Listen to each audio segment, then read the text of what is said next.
Entender exatamente por que ainda não há uma denúncia oferecida, conversando com o promotor do caso, com o representante do Ministério Público que está acompanhando todas essas informações, o doutor Marcos Caqui.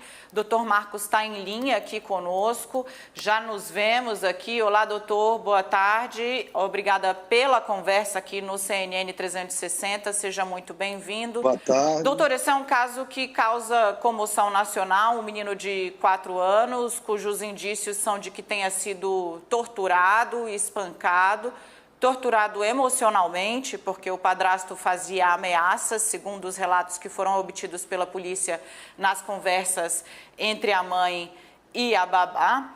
A gente vê que há uma determinação, né, de acusá-lo por homicídio duplamente qualificado. Eu queria entender exatamente o que é que falta para que o Ministério Público finalize essa denúncia, já que hoje, na entrevista coletiva, ficou claro, pelas palavras do delegado, que não existe dúvida, foi exatamente essa a expressão que ele usou, não existe dúvida da autoria desse homicídio, desse assassinato do menino Henri, de 4 anos. Doutor, explica para a gente o que falta para a denúncia.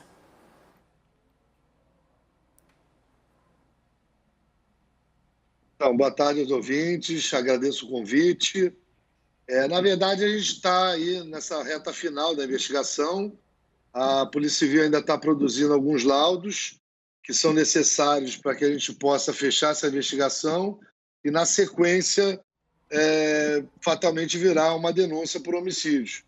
É um caso que causou muita comoção, né? Não só nacionalmente, mas internacionalmente. É um caso que sempre chama muita atenção, choca a nós todos. E durante essa investigação a gente pôde perceber, né, todo o sofrimento que era infligido a essa criança, que não foi, na verdade, um fato isolado, né, que isso daí já era uma rotina, tanto que a criança não queria voltar para a casa da mãe, não queria estar junto com o investigado Jairo. Isso daí chama muito atenção.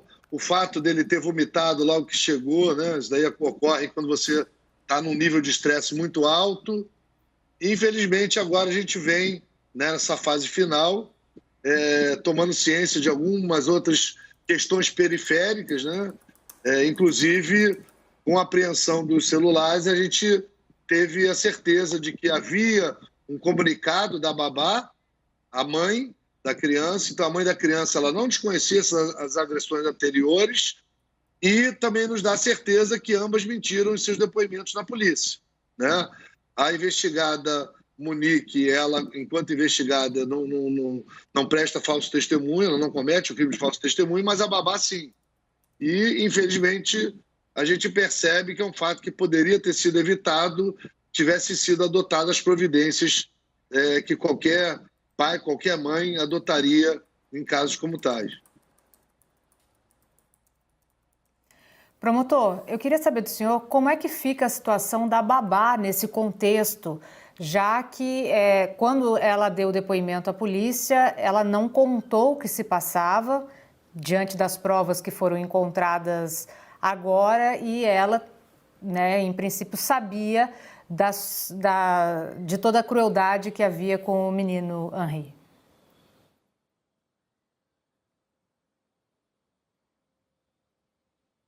A babá, na verdade, ela comete um crime de falso testemunho ao prestar um depoimento falso perante a polícia. Ela pode a qualquer tempo se retratar, né, que é isso que o Ministério Público espera que ela possa fazer, e contar exatamente tudo aquilo que ela sabe. Mas ela não estava no dia dos fatos, ela não participou de absolutamente nada do que se relaciona à morte do Henri. Então, ela tem uma participação de menor importância. É óbvio que ela tomou as providências que ela entendeu, que foi comunicar à mãe, né? Tanto que isso daí está nos prints das mensagens, que ela comunica à mãe, ela dá ciência à mãe, que ela quem se coloca na posição de garante e que tem a obrigação legal de proteger o menor. Agora a gente vai tentar ver com ela, né, com a Tainá, para saber se ela resolve prestar um novo depoimento e ela possa contar efetivamente tudo aquilo que ela sabe. Mas, independente do novo depoimento que ela possa vir a prestar, Eu acho que o inquérito já está se encaminhando para o seu término e não vai alterar a verdade dos fatos e não vai alterar o que ocorreu, né, nem qual vai ser o desfecho final em relação a esse bárbaro homicídio. Doutor, aqui é a Tainá Falcão falando do estúdio. Eu quero continuar nessa personagem que é tão essencial para o desfecho desse caso, que ainda segue, é claro, mas a babá, ela mentiu no depoimento, é o que diz a polícia, né, que ela tinha conhecimento das agressões, teve a oportunidade de falar a respeito disso durante as horas de depoimento aos investigadores. Se ela mentiu, a dúvida que fica é por que ela ainda não foi presa. E se o senhor acha, com a sua experiência, tratando de casos como esse, que ela pode estar sendo coagida por alguém?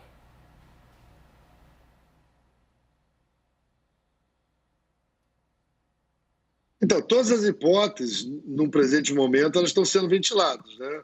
A gente quer entender o porquê ela prestou esse tipo de depoimento e que tipo de pressão ela possa vir a estar sofrendo.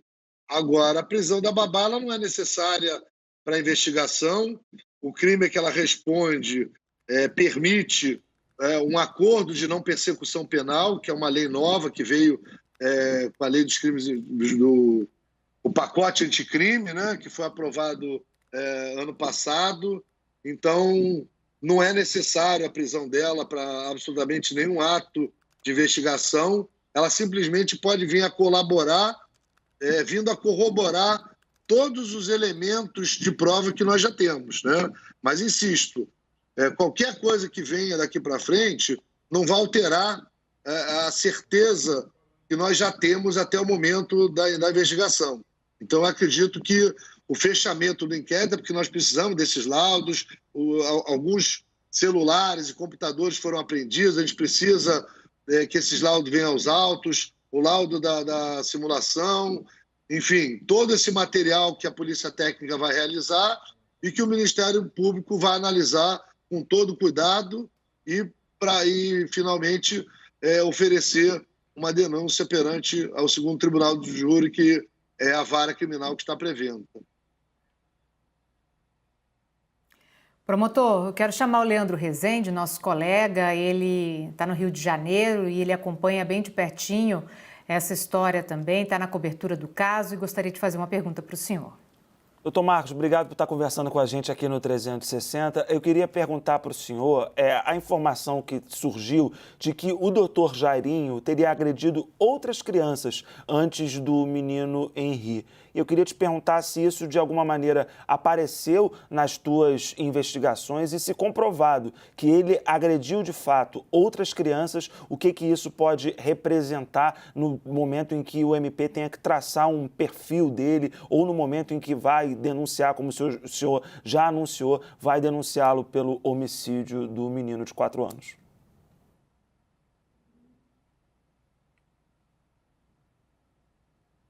Na verdade, a investigação está caminhando para esse sentido, né? Mas ainda vai vir o inquérito com o relatório final da autoridade policial, com todas as peças técnicas que são necessárias, e aí a gente falou que provavelmente virá uma denúncia.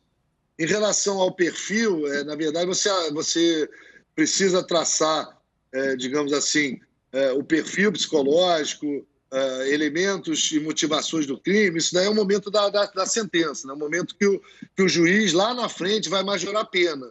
Nesse momento, o que a gente precisa ter é indícios de autoria e a existência material do delito. A existência material do delito está provada através do laudo cadavérico. Isso daí ninguém discute. O indício de autoria ele está sendo corroborado com todas essas provas que estão sendo trazidas pela Polícia Civil aos autos dessa investigação. Então, nesse momento, obviamente que você traça um quadro, digamos assim, mais claro com esses depoimentos, com esses casos anteriores que possam ter acontecido, mas isso não é determinante para o fato. Na verdade, o que determina uma denúncia penal ou um arquivamento de um inquérito policial, se você tem um indício de autoria, né? A existência material de fato ele já viu que tem. Então, havendo indícios de autoria por parte dos investigados, é o quanto basta para que você formule uma denúncia penal em desfavor dos mesmos. Estamos de volta aqui com o CNN 360, que faz uma cobertura nesse momento sobre o caso do menino Henri, de 4 anos, que morreu no Rio de Janeiro depois de ser torturado e também de passar por violência, né? Também psicológica. E quem está com a gente nesse momento é Marcos Cac, promotor do Ministério Público responsável por esse caso. Hoje, doutor Jairinho, que era o padrasto do menino, e a mãe do menino, Monique Medeiros, foram presos temporariamente. E a pergunta que eu fiz no bloco anterior para o senhor promotor é: os dois devem ser acusados, né, pelo que tudo indica, por homicídio duplamente qualificado. Eu queria saber qual seria a participação dos dois nesse caso. Se, no caso da mãe do menino, haveria uma participação direta ou ela seria uma coparticipante? Ou seria, ela participaria não diretamente do crime do menino? Como que a promotoria está vendo nesse caso? Agora a gente vai dar sequência à nossa entrevista com o Marcos Cac, que é promotor do Ministério Público e responsável pelo caso Henri. Eu vou deixar o senhor concluir, então, o seu raciocínio para depois lhe fazer outra pergunta. Tudo bem, promotor?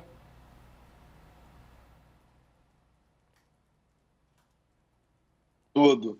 Então, o que eu estava falando é que ainda é prematuro, né, falar da denúncia, de imputação, de tipificação penal, embora já esteja bastante indiciado, porque isso daí é um momento posterior, né? Primeiro a polícia tem que fechar essa investigação, trazer aos autos todos os documentos e laudos técnicos para a gente poder depois se debruçar sobre todo esse material produzido pela polícia e poder formular a acusação penal. Então, é um pouco prematuro falar o que cada um vai responder, mas eu acho que caminha mais ou menos num sentido que vocês todos estão vendo. Promotor, eu queria voltar no dia do crime, um pouco na dinâmica de como as coisas aconteceram.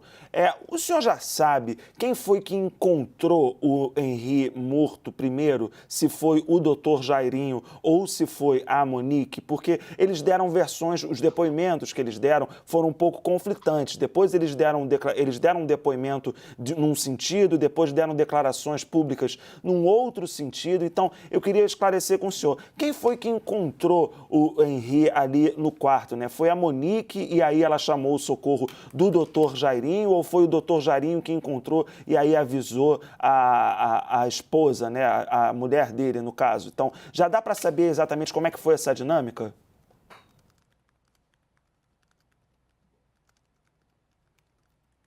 Então, na verdade, a gente tem uma dinâmica relatada, né? Na medida que ninguém estava no imóvel, a não ser os investigados, e que não existem imagens do local e nem do momento, você tem um relato das pessoas.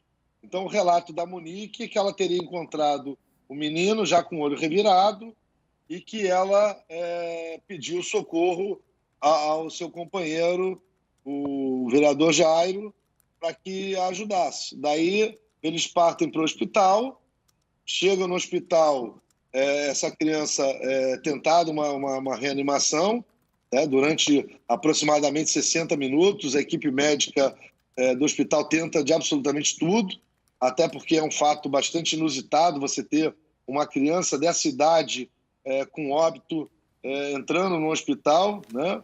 Enfim, o relato é de que ela teria encontrado a criança e que eles teriam rumado para o hospital, o investigado Jairo conduzindo o automóvel e ela no banco de trás tentando aí algum tipo de manobra, boca a boca, e a verdade é que a criança já chega no hospital em óbito, né?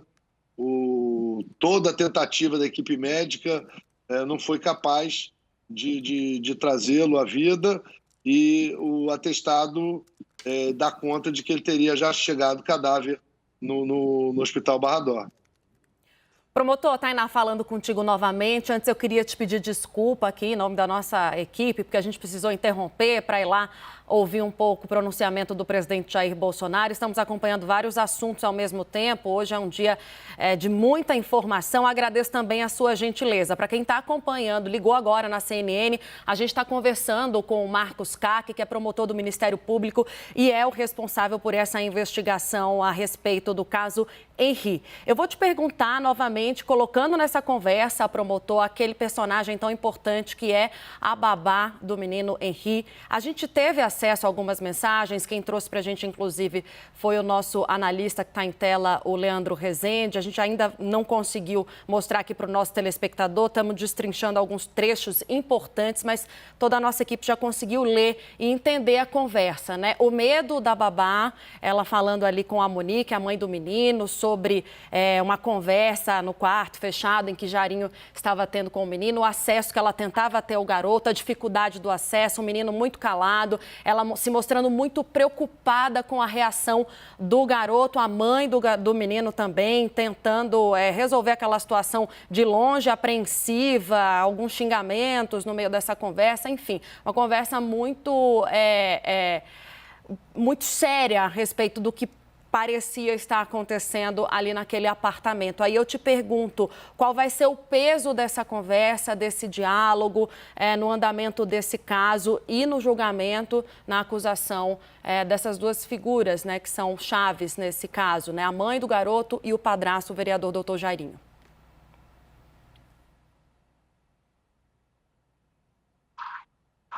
Eu costumo dizer que uma investigação ela é a montagem de um quebra-cabeça, né?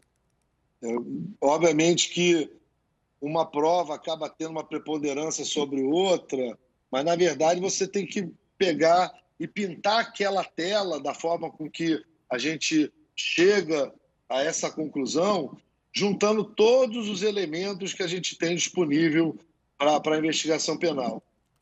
Óbvio que o conteúdo dessas mensagens que foram apreendidas pela Polícia Civil, ela tem um valor extremamente relevante, né? Não pode ser descartado em absoluto, porque daí a gente já tem a certeza de que a mãe tinha ciência, que a babá já tinha avisado e de que o fato do menino ser abusado física e psicologicamente não era um fato isolado. Esse fato já vinha acontecendo há algum tempo e tomando por base que o namoro, segundo consta também da investigação, é um namoro bastante recente, então provavelmente já do início, ou bem no início desse namoro, já começaram os abusos, né, físicos e psicológicos. Então essas mensagens têm uma força grande dentro do cenário da investigação. Essas mensagens, elas trazem para a gente a certeza da falta de verdade dos depoimentos, tanto da Monique quanto da babá, porque a Monique diz que nunca soube de nenhuma agressão, nunca houve agressão. Ela chega a falar com o pai da criança num determinado momento de que seriam invenções da cabeça da criança, e quanto agora a gente tem certeza, por essas mensagens apreendidas, que não é nada disso, né? Ela tinha ciência, tinha conhecimento dessas agressões e ela mesmo, né, em trecho do depoimento, eu também passei de forma breve por ele, mas em trecho do depoimento a gente pode perceber que ela tenta fazer com que a babá retirasse essa criança lá do seio, do meio da casa, das agressões que o Jairinho estava praticando. Então, ela não pode alegar desconhecimento. Então, tem muita relevância essas mensagens, mas eu acredito que os celulares que foram apreendidos hoje, os demais celulares que estão apreendidos pela polícia, que ainda não chegaram ao laudo, o próprio laudo da reconstituição do crime, eu acho que tudo isso monta um quebra-cabeça. A gente começa com uma peça pequena, né, de uma criança que chega em óbito no hospital por um possível acidente doméstico. E toda essa farsa, ela é desconstituída, e muito bem desconstituída, diga-se por sinal, pela Polícia Civil, quando a gente começa a entender a natureza das lesões, a gente começa a entender a multiplicidade das lesões, a gravidade dessas lesões, e aí a gente começa a juntar os depoimentos testemunhais prestados, a gente começa a juntar o fato de querer a liberação rápida e imediata do corpo do menino. Então, todos esses elementos, eles têm peso na investigação. E mais do que peso na investigação, eles têm que ter peso para um julgamento. Os senhores sabem que um julgamento dessa natureza, ele acontece no tribunal do júri, né? São 7 pessoas do povo que serão escolhidas em uma sessão plenária e que vão decidir o destino desse processo. Porque, como eu ressaltei no início, para a denúncia bastam indícios de autoria e prova da existência material do crime. Isso nós temos. Para o processo, para a condenação, é necessário que hajam provas robustas da prática desse crime e de sua autoria. Você já sai de um juízo de probabilidade para um juízo de certeza. Então, todo o cenário que a gente está montando não é um cenário para jogar para a plateia, nem um cenário para uma mera acusação formal. Esse é um cenário que a gente já está pensando, tendo em vista que eu fui, durante mais do que 20 anos, promotor de tribunal de júri, eu já estou pensando numa sessão plenária. Então, todas essas peças do quebra-cabeça, elas têm uma importância fundamental quando for feito o julgamento no plenário do júri. Promotor, a gente sabe que a prisão temporária, né, em princípio são 30 dias, e geralmente ela ocorre para afastar aquelas pessoas investigadas e evitar que elas interfiram nas investigações. Tem informação de que o apartamento, por exemplo, onde houve toda a situação com o menino Henri, foi limpo no dia seguinte. Tem também a informação de que o menino teria chegado ao hospital já sem vida. Teria alguma interferência, algum tipo de interferência do casal nas investigações que vocês tenham percebido até agora?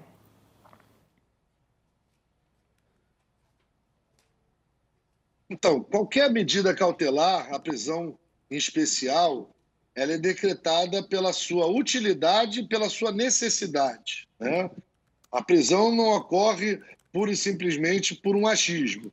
Então, entendemos, a polícia e o Ministério Público, em conjunto, de que essa prisão ela era útil para as investigações e que ela era necessária para resguardar o restante da documentação que a polícia está produzindo para entregar ao Ministério Público.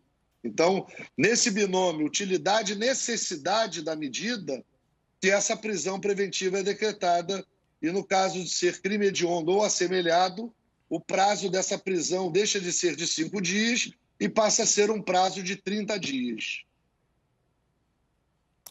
Doutor, o Kleber Rodrigues, que estava hoje na coletiva com o senhor, ele até me encaminhou aqui uma pergunta que não deu para ele fazer e eu estou tendo a oportunidade aqui de fazer por ele, mas que é importante para a gente entender o tamanho das agressões a que foi submetido o Henri. Deu para quantificar? A perícia conseguiu mostrar efetivamente quantas vezes e em quais locais do corpo dele ele foi golpeado, doutor? Isso, de alguma maneira, a gravidade das lesões também contribui para a gravidade desse crime? Deu para quantificar se foram 10 golpes, 11 golpes, quantos golpes que foram?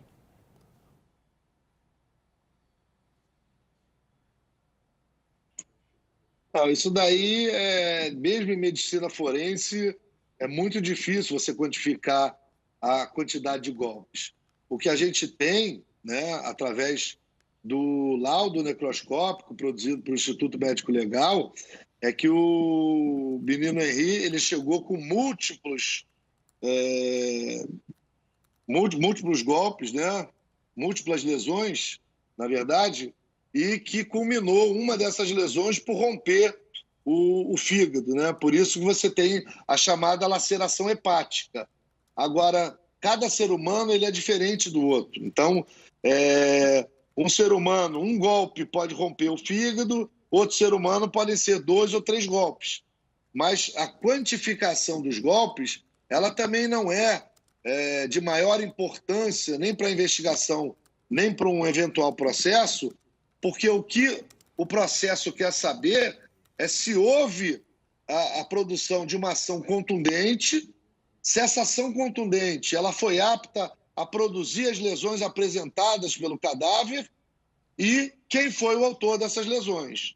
Então, você não consegue quantificar o número de golpes, mas você consegue saber que os golpes que foram produzidos, eles foram aptos a lesionar a cabeça na parte frontal, a cabeça na parte lateral, a cabeça na parte traseira, foram aptas a lesionar os pulmões, foram aptas a lesionar os rins e foram aptas a uma lesão de muita significância, que é essa lesão hepática, que culminou pelo rompimento do fígado do menino Henri, rompimento esse que foi a causa eficiente da morte dele por hemorragia interna.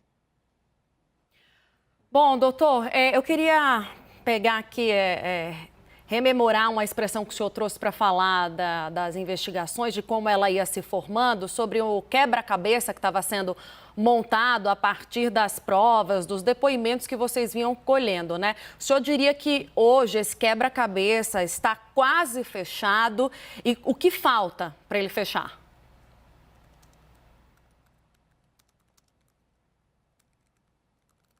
Então, se a gente fosse fazer uma outra analogia, ao invés do quebra-cabeça a gente usasse uma pirâmide, a gente pode dizer que a gente já criou a base da pirâmide, o meio da pirâmide, que a gente está faltando só terminar o cume, né? Então, a investigação ela foi muito bem conduzida pela 16ª Delegacia de Polícia, através do Dr. Henrique Damasceno. Ele fez uma investigação completamente isenta, procurando e objetivando chegar à verdade real dos fatos, o mais próximo que a gente consegue através da investigação forense dessa realidade do que ocorreu efetivamente naquela fatídica noite no apartamento. E agora a gente está dependendo aí desses últimos laudos que estão sendo produzidos pela perícia, de últimas testemunhas que estão sendo ouvidas, eventuais testemunhas que possam ter sido ouvidas que não contaram tudo que sabiam, ou porque não quiseram contar, ou porque se sentiram pressionadas, ou porque, enfim, esqueceram de algum detalhe, mas esse fechamento ele está bastante próximo. Obrigada pelas informações. A gente conversou agora com o promotor, o Marcos Cac, sobre esse caso terrível, o assassinato, a morte do menino Henrique. Ainda tem algumas questões a serem respondidas.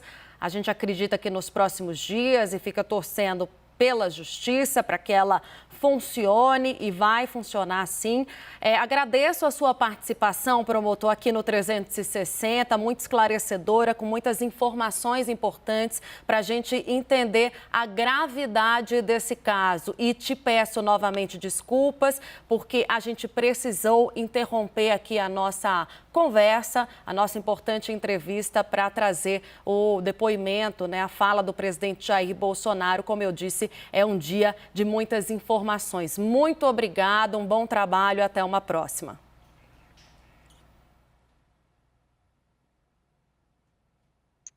Não, eu que agradeço, não tem desculpa nenhuma, a gente sabe que a instituição da presidência está acima de tudo. Eu agradeço a possibilidade de participar e de tentar esclarecer um pouquinho mais na medida do que a gente pode para chegar ao término desse caso tão bárbaro, tão brutal, de uma forma breve.